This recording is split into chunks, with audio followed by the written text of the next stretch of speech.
예, 오늘부터 소비자 심리학의 개관을 시작으로 진도를 나가도록 하겠습니다.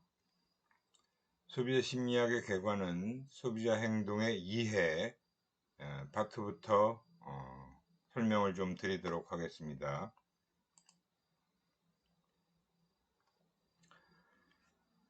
그 소비자 행동의 이해라는 것은 기본적으로 소비자가 어떤 존재인지, 그리고 소비자는 누구인지, 그리고 소비자가 어떻게 행동하는지를 살펴보는 아주 개괄적인 내용이라고 보시면 돼요.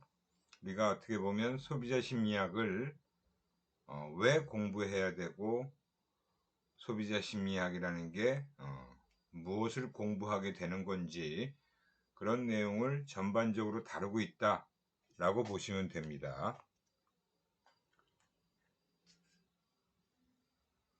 소비자들은 무슨 생각을 할까? 가장 궁금해하는 사람들은 누굴까요?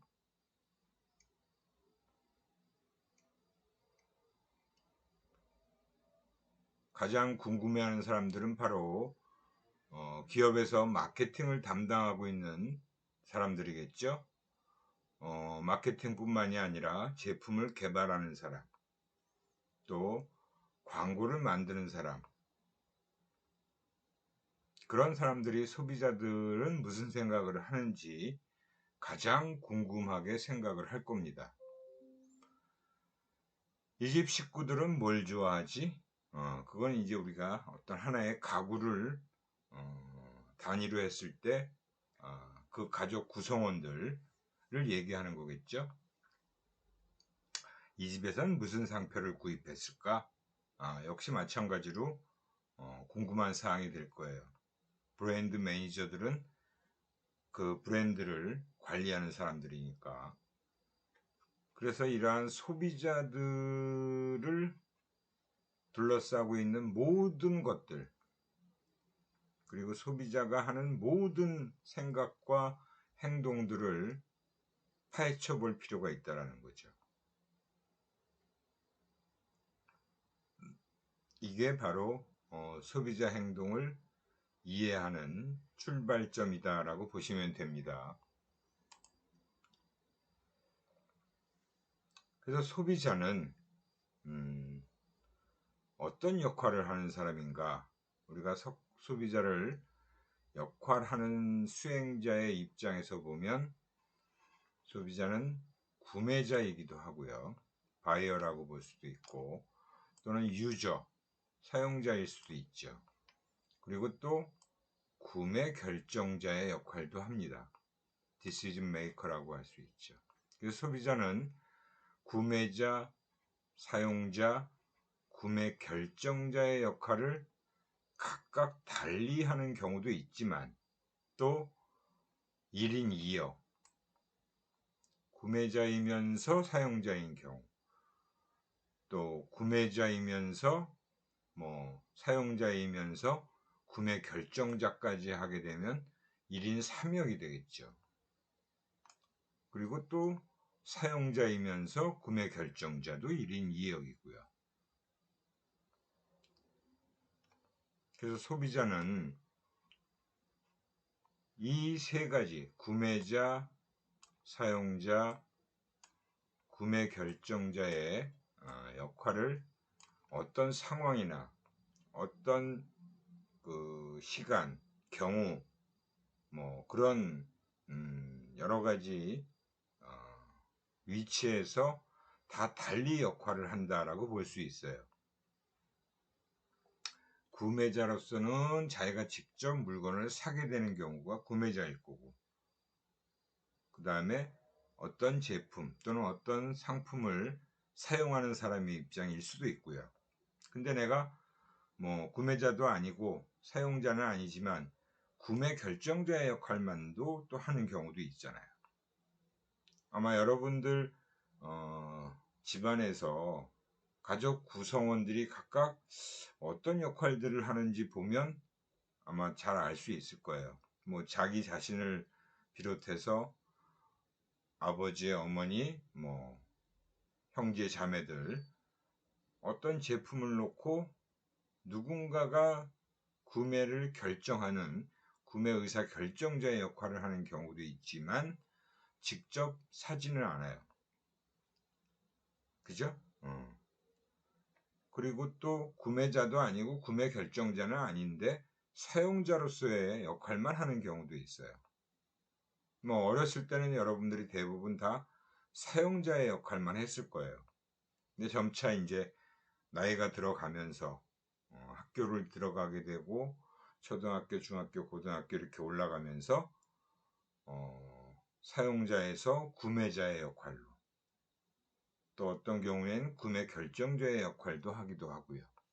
그 집안 내에서 다 다른 엄마, 아버지, 형제, 자매들이 다 서로 다른 역할들을 하는 경우가 있잖아요. 그게 바로 소비자입니다. 그러니까 누구나 다 소비자로서의 역할 한 가지 이상씩은 다 하고 있는 거죠. 아마 여러분들은 지금 본인이 사용하는 것을 본인이 직접 구매하는, 그죠? 그런 역할들은 하고 있죠. 그리고 또 구매 결정도 본인이 하고.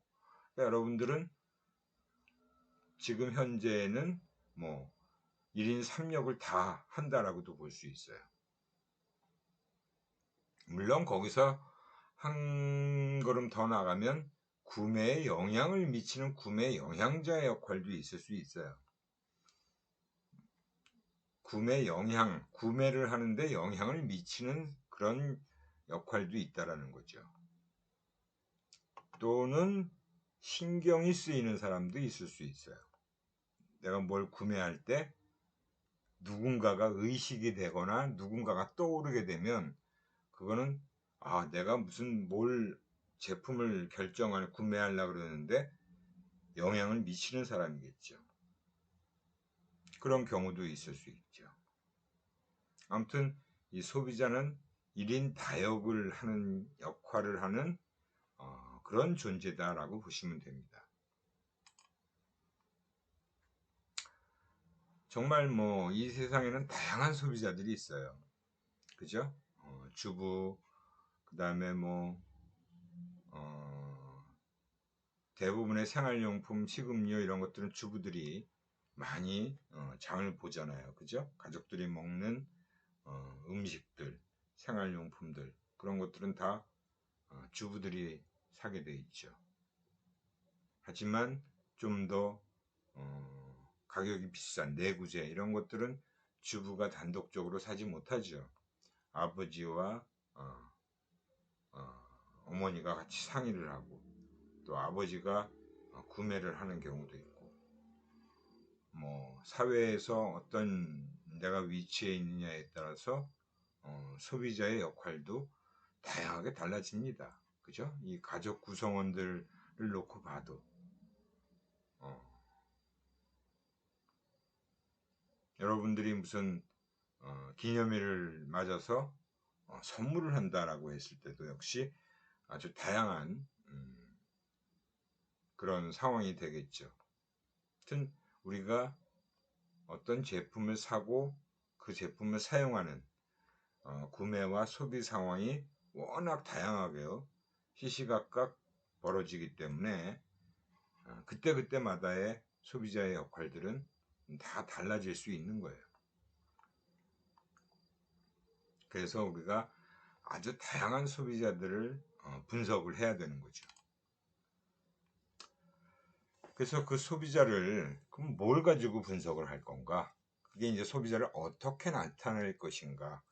소비자의 프로파일을 우리가 알아내는 게 또 소비자 분석이죠.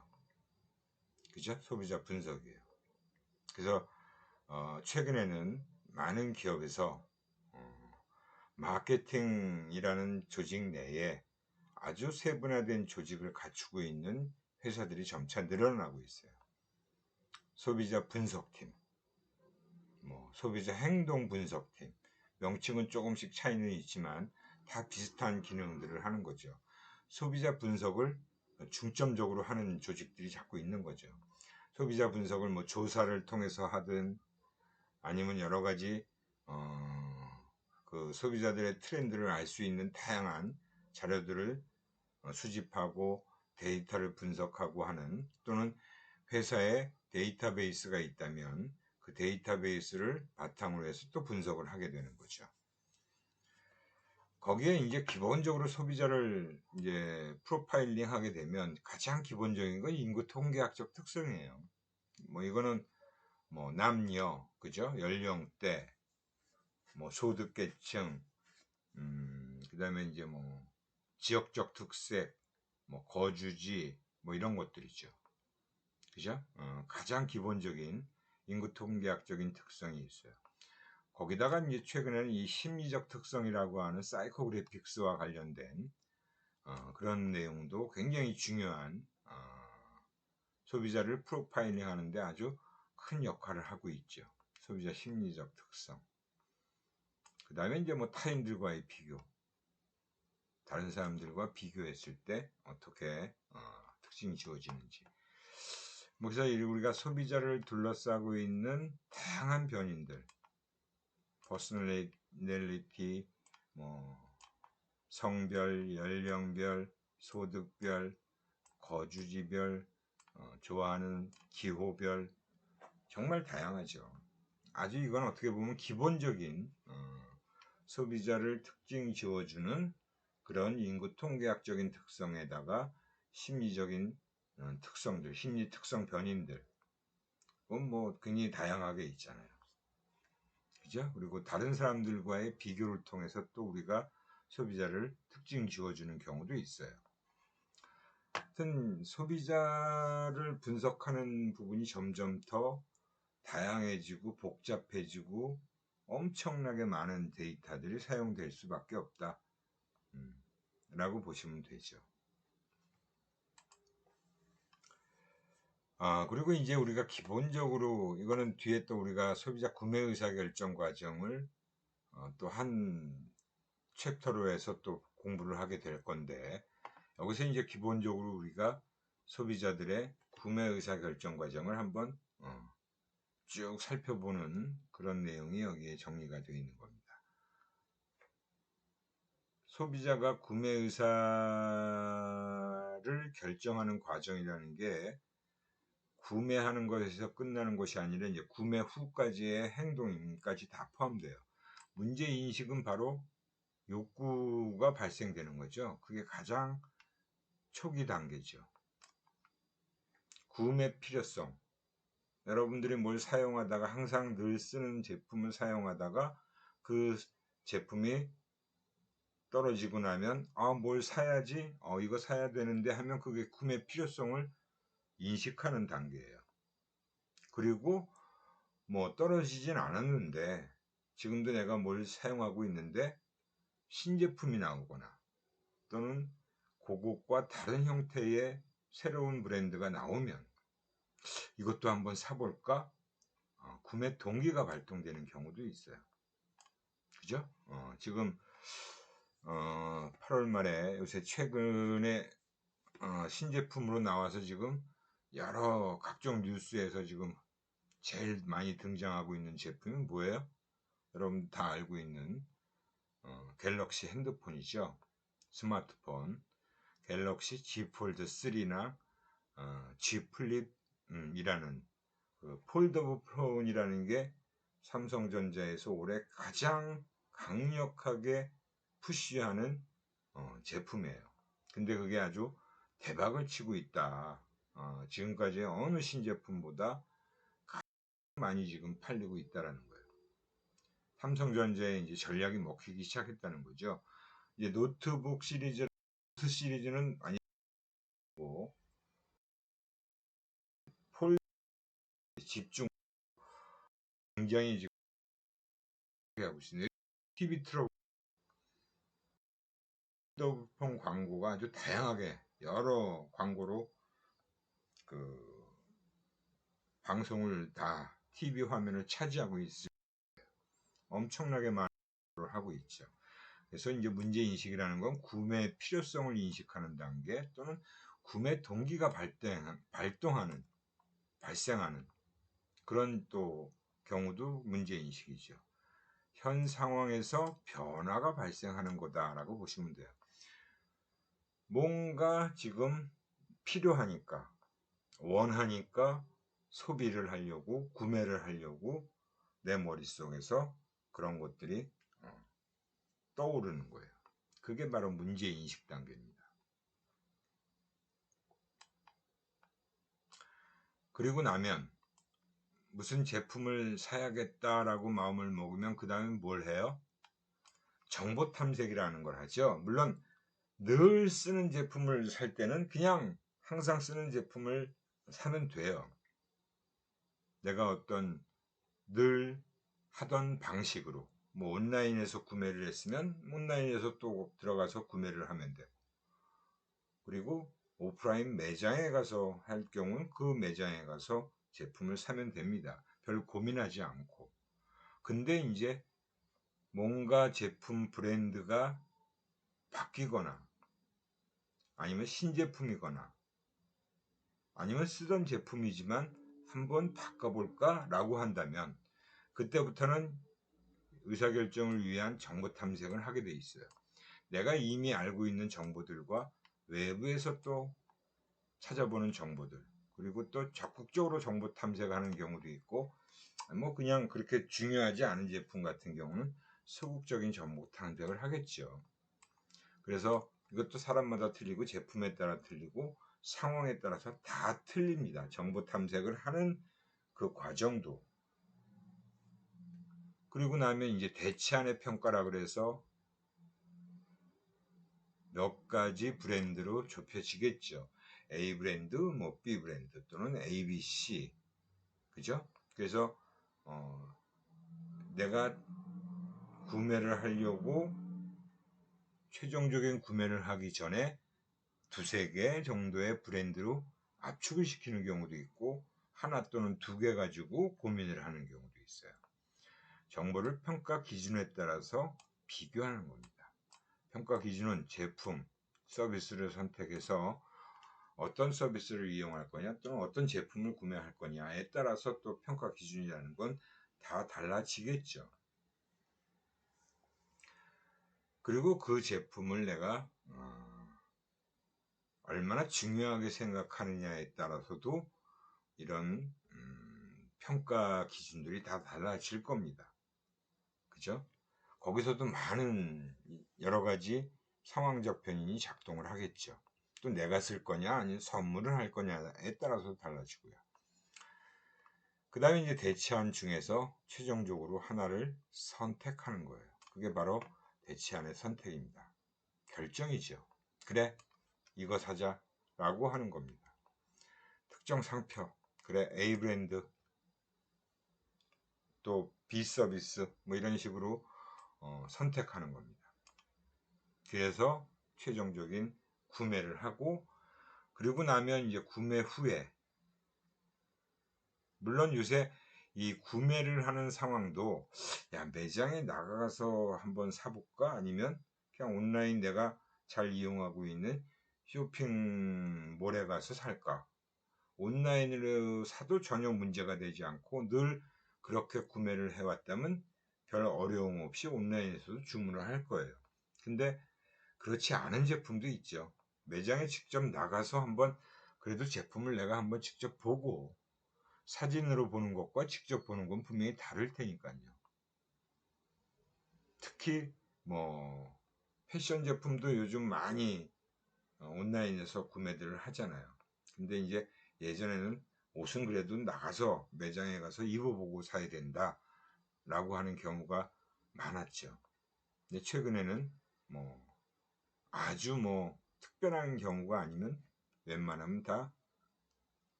온라인에서 구매를 해도 큰 문제는 없는 경우가 많아요.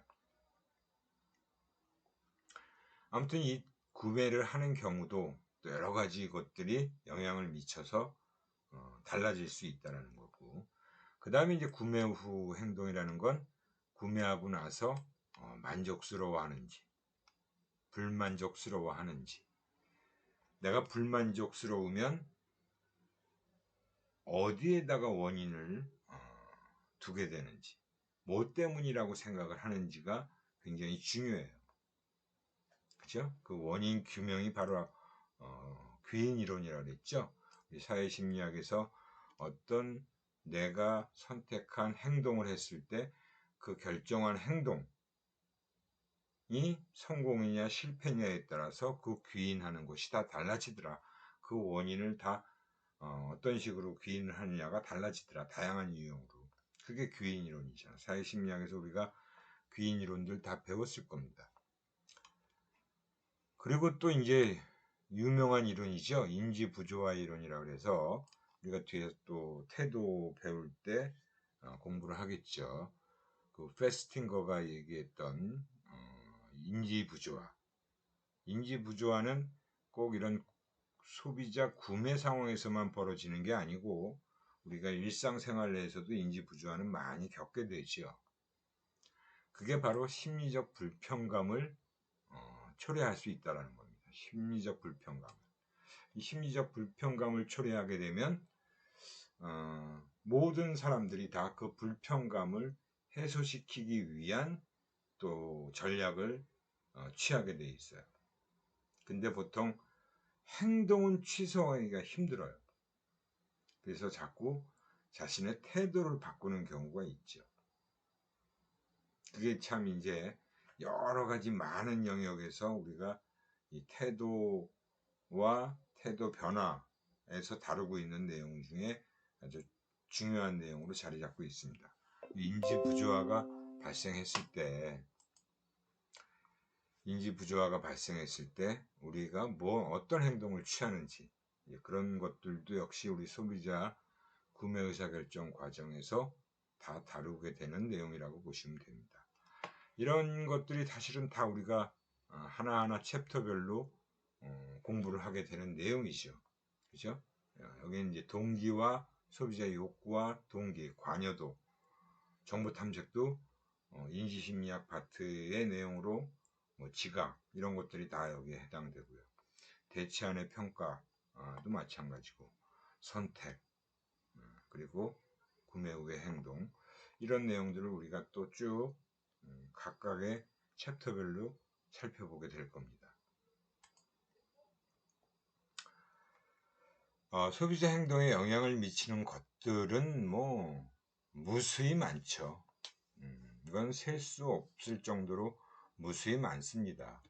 근데 이 무수히 많은 영향 변인들 중에 그래도 파악할 수 있는, 측정할 수 있는, 알아낼 수 있는 그런 것들을 중심으로 해서 마케팅 담당자들은 역시 또 소비자 행동에 영향 미치는 변인들에 대해서 많은 관심을 가지게 되고 그런 것들을 수집해서 분석을 하려고 애를 씁니다. 우선 일단 타인들, 주변 사람들을 통한 소비자 이해를 하는 경우도 굉장히 많이 있죠. 그죠? 여러분들은 최근에 어제 또는 오늘 어떤 제품을 구매했거나 구매를 고려한 경우가 있는지 한번 생각해 보세요. 아마 여러분들 중에 최근에 새로 나온 그 갤럭시 Z 폴드 3나 플립 휴대폰을 한번 바꿔볼까 이걸로 고려했던 사람들이 있을 거예요. 아니면 실제 지금 그 사전 구매 기간 동안에 예약을 해서 물건을 받은 사람도 있을 수도 있고요. 그죠? 아마 여러분들 중에도 있을 수 있죠. 근데 Z 폴드 3는 좀 가격이 인하됐지만 그래도 좀 고가고 비싸요. Z 플립은 많이 싸졌더라고요. 그죠? 올해 굉장히 많이 지금 또 공시지원금이다 이런 거에 대한 가게에서 프로모션에서 굉장히 싸게 제품을 구매할 수도 있더라고요. Z 플립 같은 경우는 또 여성들한테 우리 여학생들도 굉장히 선호할 수도 있어요. 저도 매장에 가서 한번 보기는 했어요. 새로 나온 Z 플립을. 근데 저는 실제로 폴더블 폰이라는 것과 Z 플립은 크게 별로 그렇게 신경을 안 쓰는데 저는 제가 그 워치를 쓰고 있었는데 워치 초창기 제품이라 워치 4 새로 나온 것들을 한번 그거를 좀 한번 바꿔볼까 이런 생각을 했는데 그 워치4만 단독으로 할인을 안 하더라고요. G 플립을 사면 또는 G 폴드 3를 사면 뭐 할인을 해주거나 아니면 끼워주거나 하는 매장은 있어요. 근데 제가 지금 휴대폰이 멀쩡하게 쓰고 있는 게 있는데 그것도 최신 그 작년에 바꾼 게 있는데 G 플립이나 뭐 G 폴드로 바꿀 수 없잖아요. 그죠? 그래서 저는 그 워치4를 좀 어떻게든 싸게 구입할 수 있는 그 기회만 좀 생각하고 있습니다. 그랬을 때 하여튼 여러분들이 이런 그 구매를 했거나 구매를 고려한 경우가 있다면 한번 생각해 보세요. 정보 수집을 과연 어떻게 했는지, 그리고 정보 처리 과정은 어땠는지, 그리고 내가 그런 제품을 구매 또는 구매하려고 했을 때 누군가의 영향을 받고 있는지, 혹시 받았는지, 여러분들이 물건 살 때 친구한테 물어보는지, 아니면 뭐 집안에 있는 형이나 뭐 동생이나 오빠나 누나 뭐 이런 자기보다 나이가 많은 사람한테 물어보는지, 아니면 부모님들한테 뭐 뭘 사려고 하는데 뭐 도움을 받은 적이 있는지, 그리고 나서 어떤 의사결정을 했는지, 이런 것들이 바로 타인들에 의해서 영향을 받는 경우잖아요. 여러분들 옷 같은 거 사러 갈 때도 뭐 친구랑 같이 가서 친구의 의견을 또 들어보는 경우도 있잖아요. 그죠? 물론 뭐 예전보다 그렇게 뭐 사람을 만나서 막 뭘 사러 가고 하는 게 요즘은 특히 코로나 때문에 쉽지가 않아요. 근데 아무튼 요즘 그래서 이제 온라인 쇼핑이 훨씬 시장이 커지고 있는 인터넷 쇼핑몰, 뭐 홈쇼핑 이런 것들이 시장을 훨씬 더 지금 굉장히 커졌죠. 시장이. 아무튼 이렇게 또 나 혼자 매장에 가게 되면 혹시 매장에 있는 판매원으로부터의 영향을 또 많이 받는지, 그죠? 판매원의 영향을 많이 받는지, 아니면 친구의 영향을 많이 받는지, 뭐 가족들 중에서 뭐 남편이나 아내의 영향을 많이 받는지, 이런 어떤 주변 사람들을 통해서 우리가 사실은 마케팅을 하는 경우도 굉장히 많아요. 그 어떤 사람에게 타겟을 했는데 그 타겟이 어떤 사람으로부터 영향을 많이 받는지를 파악할 필요가 있는 거죠. 그러면 오히려 그 영향을 미치는 사람들한테 집중해서 마케팅을 펼치는 경우도 있다라는 거예요. 아무튼 뭐 이 한 사람의 소비자가 여러 사람으로부터 영향을 받습니다. 실제로.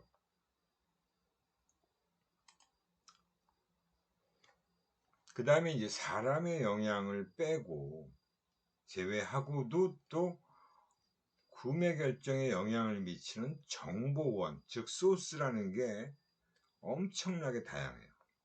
거기다가 또 매체까지도 있잖아요. 그죠? 정보원이라는 건 인포메이션 소스예요.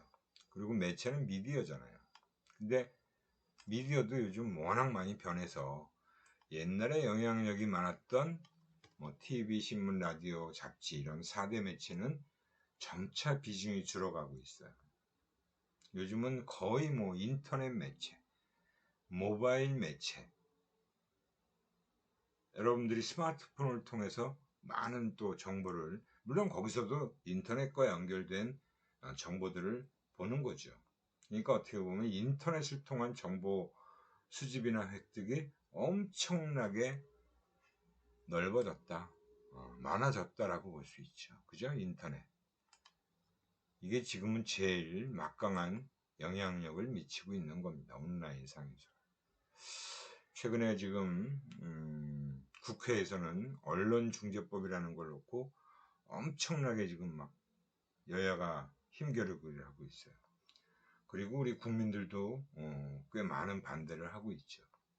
언론의 그 입을 막으려고 한다라는 것 때문에. 아무튼 그 매체의 영향력을 무시할 수 없는 거죠. 아무튼 그죠? 이 매체의 영향력이라는 건 막강합니다. 그래서 이 소비자들에게 뉴스라는 게 엄청난 힘을 갖고 있고요. 그 뉴스에도 엄청나게 많은 지금 인터넷 뉴스창 한번 띄우면 어우 정신없을 정도로 막 광고창이 막 쫙 뜨잖아요. 그러니까 기사 보는 것도 쉽지 않아요. 여러분들 다 경험해 봤을 겁니다. 뭐 마찬가지로 인터넷에서 컴퓨터에서 화면을 띄워도 여기저기 막 군데군데 계속 광고가 뜹니다. 팝업 창을 못 뜨게 막아 놓으면 안 띄울 수 있죠. 띄우지 않은 상태로 이제 화면을 볼 수도 있는데, 매체가 늘어나면 그만큼 또 그 매체에 광고가 엄청나게 달라붙는 거죠. 그래서 이 정보원이 무엇이냐, 그리고 매체가 무엇이냐에 따라서 또 소비자가 영향을 받는 게 다 달라져요. 근데 그 영향력이라는 것도 매체마다 달라집니다. 뭐 TV는 강력한 매체 영향력을 갖고 있죠. 물론 라디오, 뭐 신문 다 영향력을 가지고 있습니다. 하지만 그 영향력의 정도가 최근에 많이 달라졌다는 거죠. 요새는 SNS가 엄청난 파급력을 갖고 있잖아요. 우리나라에선 트윗이 별로 그렇게 영향력이 없고 페이스북이라는 SNS가 훨씬 더 강력한 힘을 발휘하죠. 근데 미국은 지금 뭐 트럼프 대통령 때부터 워낙 트럼프 대통령이 트윗이라는 걸 엄청나게, 거기다가 뭐 많은 의사결정, 그 한 국가의 원수로서 의사결정해야 되는 것도 거기다가 다 얘기를 해버리잖아요. 트럼프 같은 경우. 그러니까 미국은 어떻게 보면 미국에 있는 사람들은 또 트윗을 굉장히 많이 합니다. 뭐 최근엔 앨런 머스크라는 테슬라의 CEO, 뭐 테슬라뿐만이 아니라 뭐 스페이스, 그 우주 여객선 만드는 일도 하고 있고요. 뭐 앨런 머스크가 말 한마디 어떻게 하느냐에 따라서 비트코인 시세가 막 엄청나게 곤두박질 쳤다가 뭐 폭등을 하고 막 이러기도 하잖아요. 그러니까 미국에서는 그 트윗이라는 게 엄청난 영향력을 가지고 있는 매체라고 볼 수 있죠. 그런 반면에 우리나라에서는 이제 페이스북에다가 많은 요즘 최근에 정치인들이 글을 올립니다. 뭐 조국이라는 지금 그 전 민정수석도 페이스북을 많이 이용하고 있고, 지금 뭐 여당과 야당의 대선 주자라고 하는 사람들이 대부분 페이스북을 이용하고 있어요. 그 선거에 활용하고 있다는 거죠. 페이스북도 지금은, 예전에는 광고물이 그렇게 많지 않았습니다. 근데 지금은 엄청난 광고물이 등장을 하고 있고, 페이스북은 그 광고 비용을 엄청난 수익으로 연결시키고 있잖아요. 처음에는 광고를 싫지 않았어요. 그러다가 어느 순간부터 등장하기 시작하더니 이제는 뭐 엄청나게 많은 광고들이 페이스북에 마치 하나의 그냥 뭐 내용처럼, 하지만 페이스북 거기에 보면 그 스폰서라고 하는 부분으로 광고물이라는 게 계속 뜹니다. 그리고 내가 관심 있어 하는 거에 따라서 그 광고가 다르게 떠요. 그 페이스북 이용자의 관심사에 따라서 막 그 뜨는 광고가 다릅니다. 그만큼 막강한 영향력을 가지고 있는 게 바로 SNS라는 거죠. 그리고 우리나라 또 연예인들은 요즘은 그 뭐죠? 페이스북 말고 인스타그램, 사진을 워낙 많이 올리는 그 연예인들은 주로 인스타그램을 많이 또 활용하는 것 같더라고요. 아무튼 이렇게 구매 결정에 영향을 미치는 정보원이나 정보 소스나 미디어의 영향력 또한 막강하다라고 볼 수 있습니다.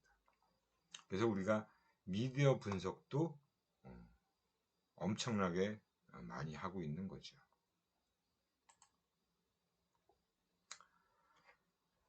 그리고 이제 소비자 행동에 영향을 미치고 있는 또 다른 파트가 바로 또 문화, 가치관 이런 것들이에요. 지금 벌써 이제 오지가 나오기 시작한 것도 재작년부터 등장했고, 뭐 웹툰이 이제 또 최근에 엄청난 웹툰 작가들의 수입이 공개되면서 또 아주 뉴스거리가 됐어요. 그죠? 또 웹툰 작가로서 또 TV에 나 혼자 산다에 나오는 사람도 있죠. 거기다가 이제 요즘엔 가상현실이라고 해서 최근에 이제 올해 가장 많이 등장하고 있는 말이 메타버스라는 말이에요. 여러분들도 아마 들어본 적이 있으실 겁니다.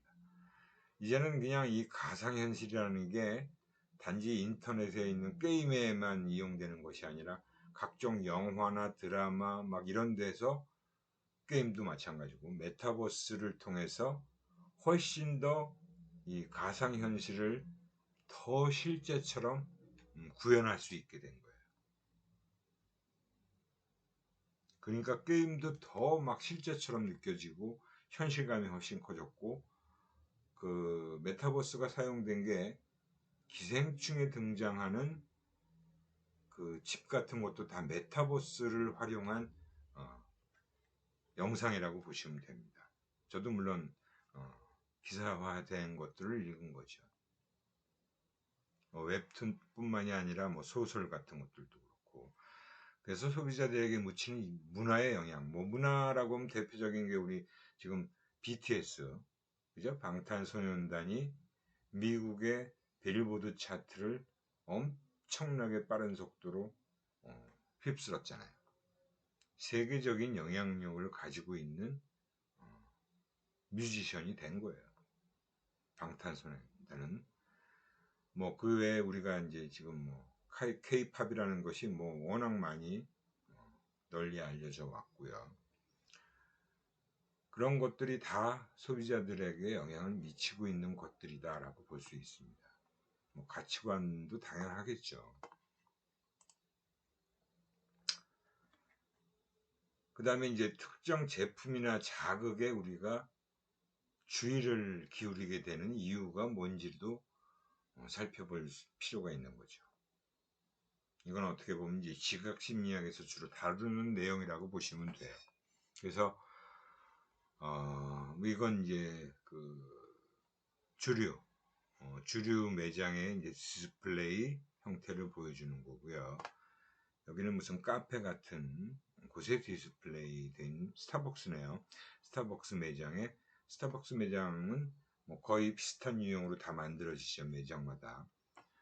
그 다음에 이제 이건 백화점에 남성복 코너가 이렇게 디스플레이 되어 있는 경우. 이것도 무슨 실제 매장 형태, 의류 매장이라고 볼 수 있고요.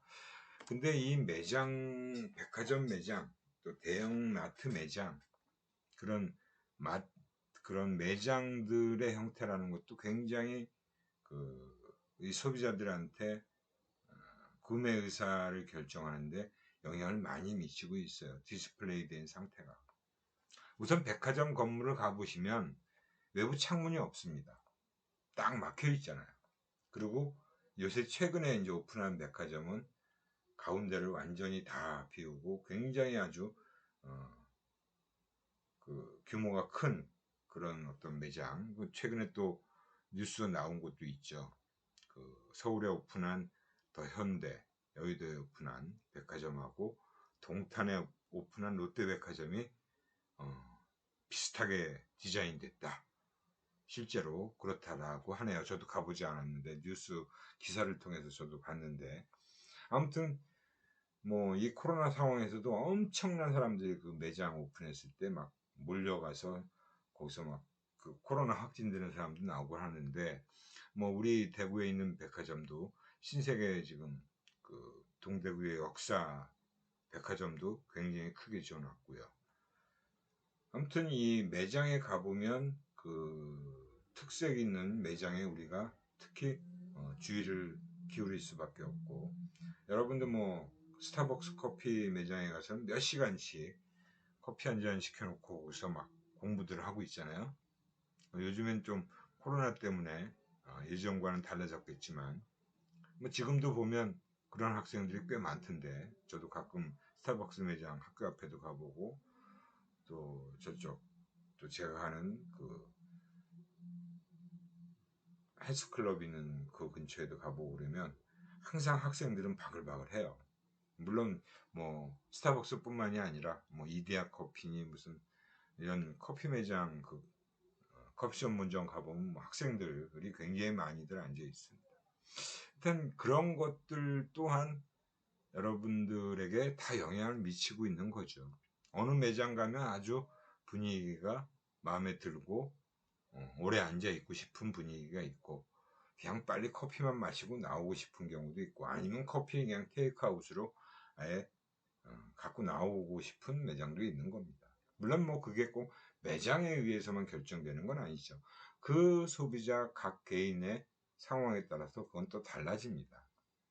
아무튼 근데 이런 그 매장 디스플레이 된 부분을 보면 그리고 또 우리가 인터넷에서 그 디자인 되어 있는 웹페이지 보는 것도 마찬가지고요.